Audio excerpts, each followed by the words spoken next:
of make-believe. But I found out the curtain never comes down on the real things that happen on the street of dreams. That's why I gave up acting to become a private investigator.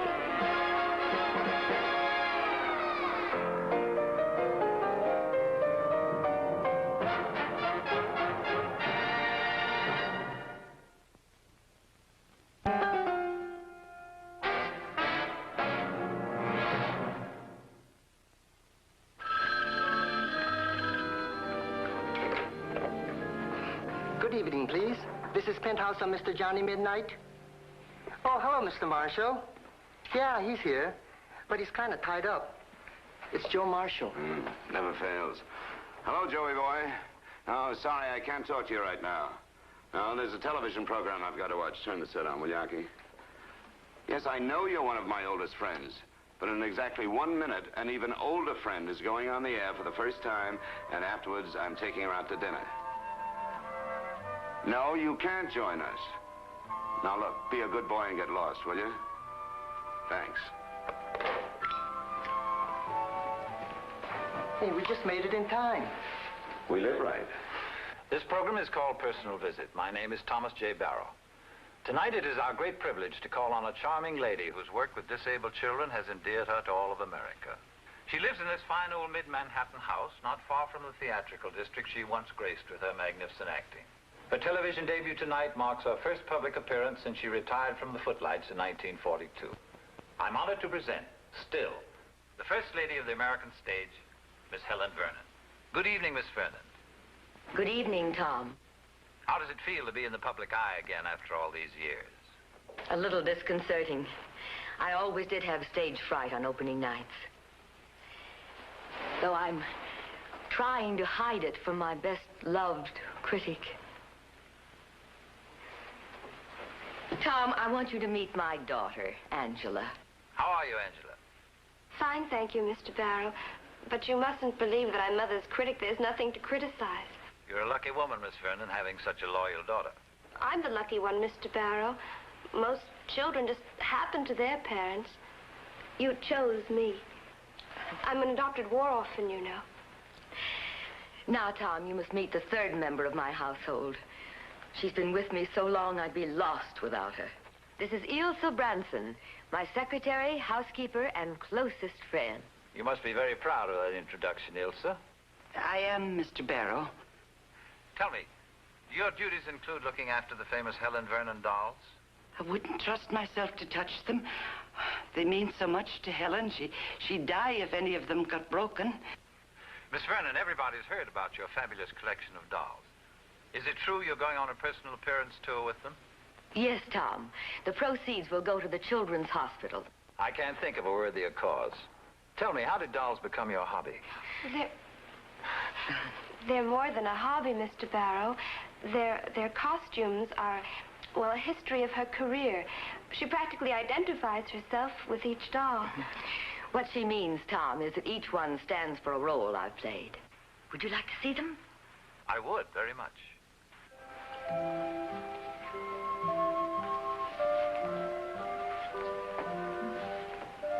Such a pretty girl to be lame. How did it happen?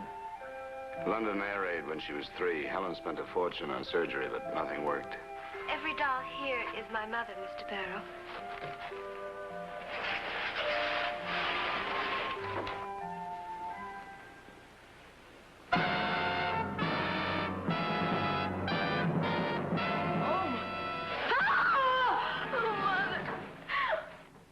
Gentlemen, we interrupt our program and return you to the studio. Hey, what was that all about? I don't dig it. Neither do I. But as soon as I can change out of this monkey suit, I'm going over there and find out.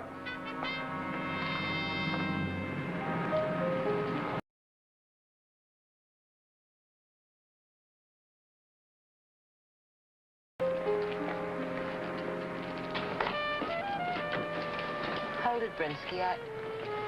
I may get my story after all.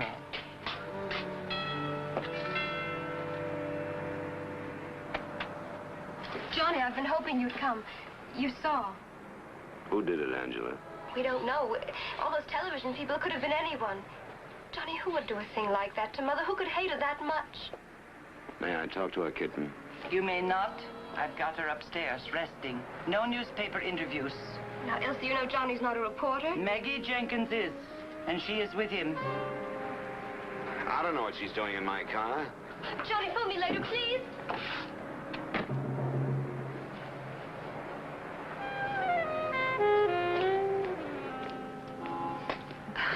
Don't take it so hard, lover. They brushed me off, too. And I'm the press. The press? A scandal column in a yellow tabloid? I write the truth about people. If the truth isn't nice, it's because people aren't nice. Tell me the truth about Helen Vernon, Johnny. She's broke, isn't she? Broke? Where'd you dream that up? Her comeback tour and that phony shocker on TV tonight. All right, Maggie, come on. Out. Oh, I know how you feel. When your family opened the Midnight Theater, she was one of its young, new stars, and you worshipped her as a boy. You're going to defend her now. Defend her from what, Johnny? That nasty old villain that cut up her stupid dolls? I said out, Maggie. Oh, come on. You've been in show business all your life until you started this detective bit. You can spot a publicity caper. That tour of hers is going to storm her for fortune, but I doubt if the Children's Hospital is going to see one dime of it. Tell me, Maggie, you've been sniping away at Helen Vernon for years. Why? I'm vindictive. I tried to interview her for my first column. It meant a lot to me then, Johnny, but, Well, that she-watchdog of hers brushed me off. Ilsa? Mm-hmm. I'll get to her this time, though. Show her up for the hypocrite that she is. Her dolls and her charities and what I found out about Angela. What about Angela? She knows. Why don't you ask her? Just don't stand in my way, Johnny. You might get hurt.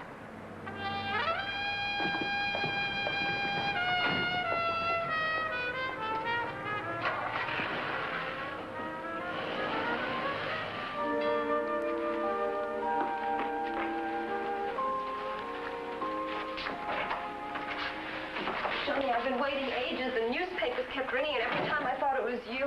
I've been checking out the television crew, kitten. They're clean. Ilsa here? I want to talk to her. No, I haven't seen her. She must have slipped out. Johnny, you don't think Ilsa did that to the doll? No, they didn't do it to themselves. Your mother still resting? She is now. I'll show you what she's been doing.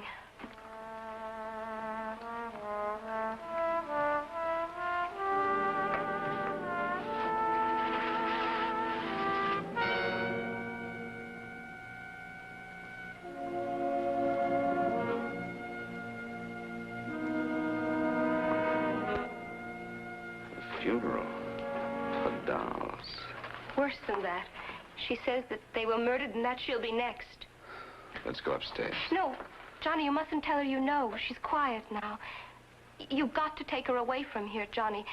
She's not herself. The shock did something to her mind. She needs treatment before she does something violent.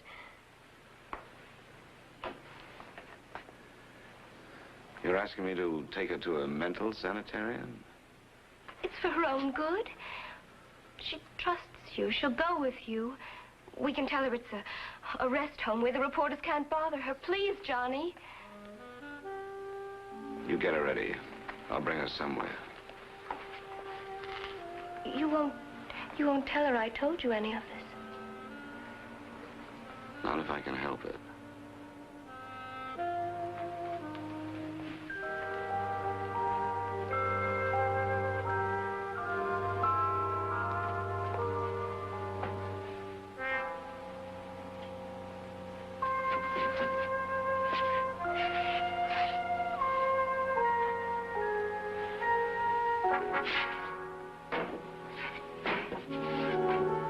You're sure you don't mind my driving your car, Johnny?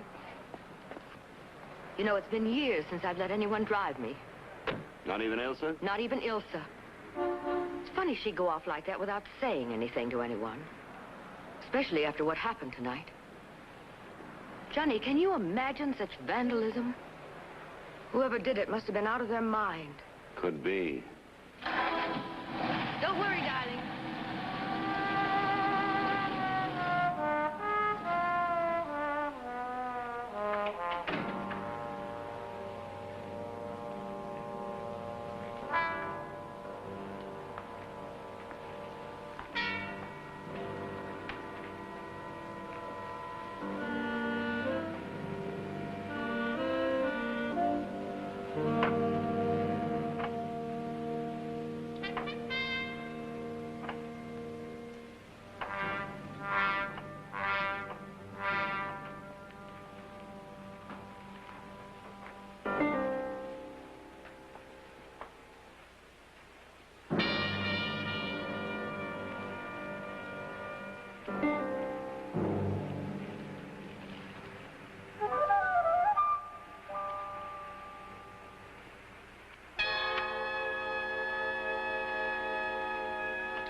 Operator, ring the police. I want to report a murder.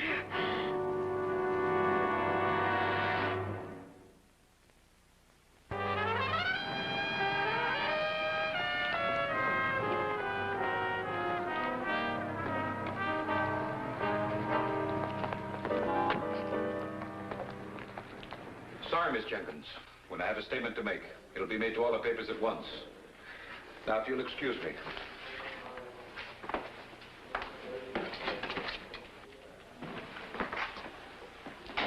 Remind me to give Sergeant Olvera a special plug for reticence.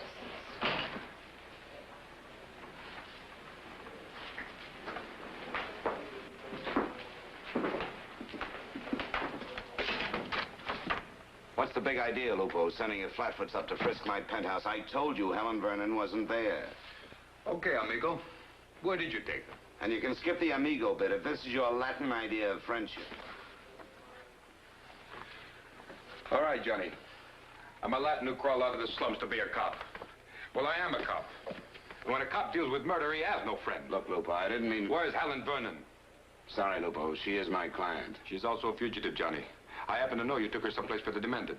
I got that much out of Angela. Angela is mistaken.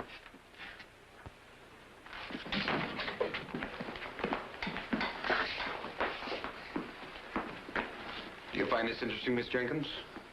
Perhaps you would like to come in and take some notes. Now get out of here before I have a matron throw you out. And take the circulation goon with you. Much obliged, amigo. Or nada, Johnny. She bugs me anyway. And yet, she has wisdom. Her story on a murder in the early extra. She has a theory much like my own. Oh, and you do have a theory. Helen Vernon destroyed her own dolls for publicity. Elsa Branson discovered it, threatened her with exposure. Miss Vernon blew her top, killed the poor woman. It's no good, Lupo. I can see Maggie Jenkins believing that, or pretending to. She's hated Helen Vernon for years. I don't hate her, amigo, and I believe it. Well, you wouldn't if you knew how close Helen and Ilsa were. She'd never threatened to expose her. There was nothing to expose. And as for Helen killing her, why, it's insane. This is a lunacy case. What more proof do you want than a doll funeral? Oh? So Angela told you that, too, huh? She didn't have to. It's all there in the newspaper. Look, Johnny, why do you keep fighting me? I want Helen Vernon. You won't be sending her to the chair. Not if she cops an insanity plea. No dice, Lupo. There are ways of making you talk. I can throw you in a jug for obstructing justice. Oh, sure. You can also send me to the goldfish room and massage me with a length of rubber hose, too. You want to try that? All right, Johnny. That's all.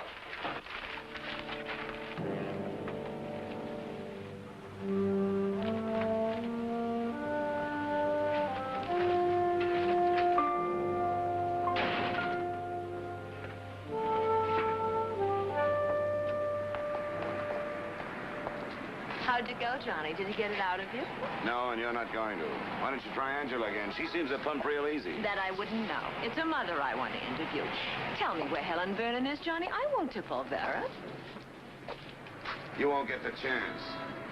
All right, if you want to play Sir Galahad to a child crippler and a murderer, but remember what I told you. You stand in my way, you could get hurt. Take it easy. Don't overdo it just because it's fun. What else can you train him to do? Sit up and bark? Look, Johnny, I don't like this any more than you do. Make it easy on yourself. Just tell me where Helen Vernon is. Is that too much to ask? Much too much.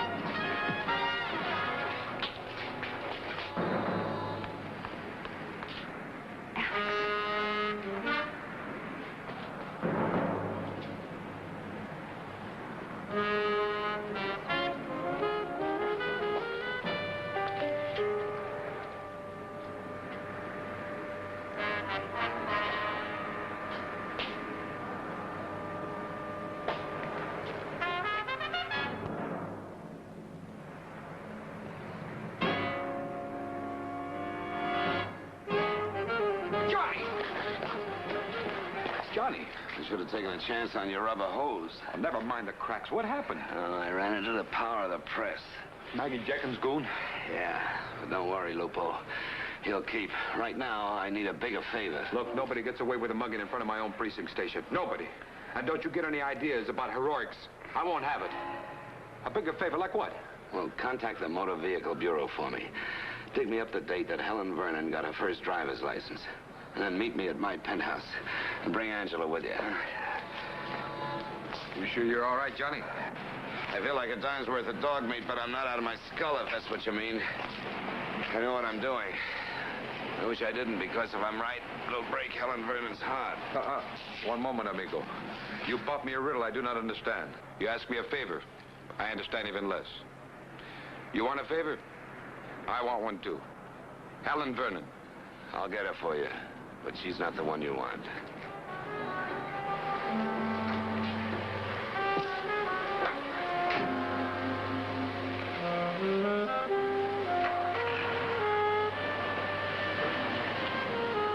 The 8th doll, Johnny. I suppose we might say Ilsa was the 9th. You say you found it in your handbag.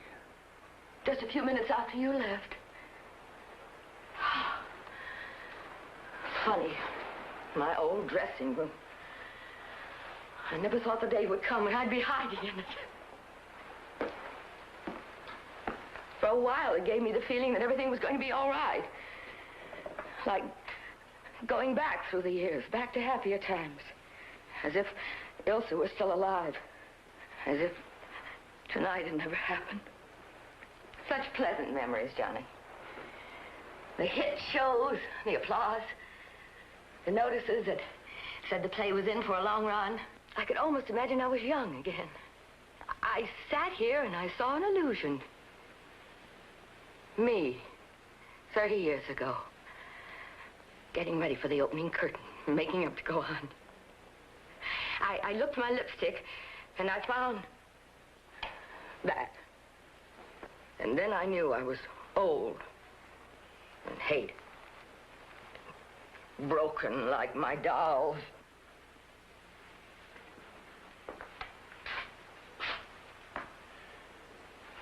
You want a funeral for this one, too?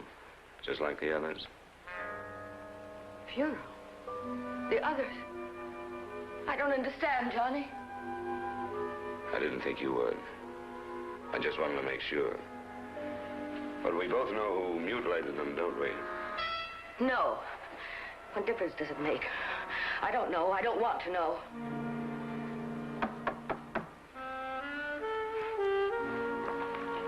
Yes, who is it? Aki, Johnny. Sergeant O'Vera's up in the penthouse. He told you to give you this. Angela's with him. Johnny, please. There's a character at the stage door I don't think you want to see.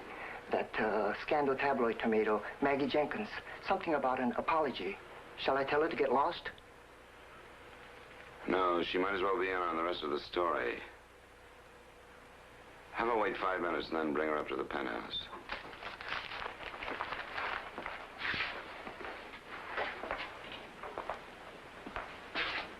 You ready, Helen?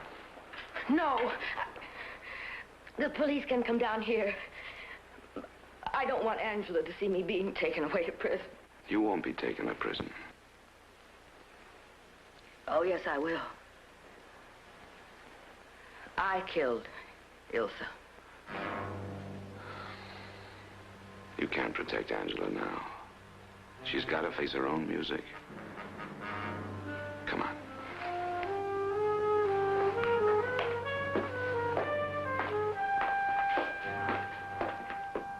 Maybe there is something in the bad seed theory. Something your real parents passed on to you. No, Johnny, no. She was always gentle and sweet, ever since she was a tiny little girl. Good and kind and pretty. Pretty, me. Maybe you'd better look again. Try looking at me through my eyes, not yours. All you ever see is your own image. The beautiful Helen Vernon, flawless, perfect. How would you know what it's like to be lame, to go through life on a twisted leg? Oh, Angela, baby. Oh, sure, I know. You try to have it fixed. Your conscience made you do that. Made you adopt me and coddle me like one of your dolls. You wanted to make it up to me, but not for my sake, for your own, so you could sleep nights. And all these years making me believe that a bomb crippled me in an air raid when I was 3. I know better now. It was a car that hit me after the air raid. Your car. And when you found out, you got even. You crippled her in your own way, stabbing her dolls, rigging a funeral for them, trying to get her thrown into the psycho ward. Angela, you were the psycho coming up with a scheme like that. The bad seed. What made the bad seed grow? How did you find out about the accident? It was a letter, an unsigned letter. That figures. A poison pen letter from somebody who always hated your mother. Maggie Jenkins. Name dropper? Of course I dug up the story. I thought the poor kid ought to know. Years and years of spite and malice. And you had to top it off with only a half-truth. Sure, it was Helen's car that hurt you. But here's something you didn't know. It was only after adopting you and bringing you to New York that Helen got her first driver's license. Before that, she'd never learned how to drive. And afterwards, she'd never let anybody else drive her. Am I getting through to you? No, Helen wasn't driving the car, sweetie, at the time of the accident. Ilsa Branson was. Oh, Mother. Oh, Mother. I didn't know. It's all right, baby. I didn't know. Don't cry now. Don't cry. It's all right. But you said you killed her. It isn't true. It's not true. I killed her. No, she found out that what I'd done to the dolls, and she said she was going to tell you, so I did it. No, Angela, you didn't. Of course you didn't. You did. Oh, come off it, lover. I may be a witch with a capital B, but you're not going to pin a murder on me because you can't. This can. There was a doll funeral, remember? You never saw it. I packed it away. I only read about it in a newspaper story. Maggie's newspaper. How did you know about the funeral, Maggie? Angela hadn't told you about it. How did you know about the doll funeral, Maggie? You saw it. You'd been there in the house before the murder was discovered. Now, wait a minute. I didn't mean to kill her. I didn't mean to kill her.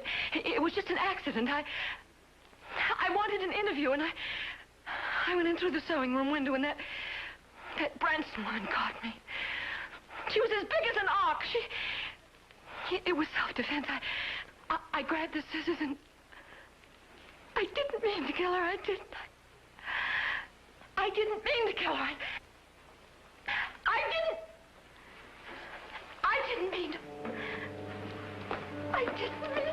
It's nothing. I didn't.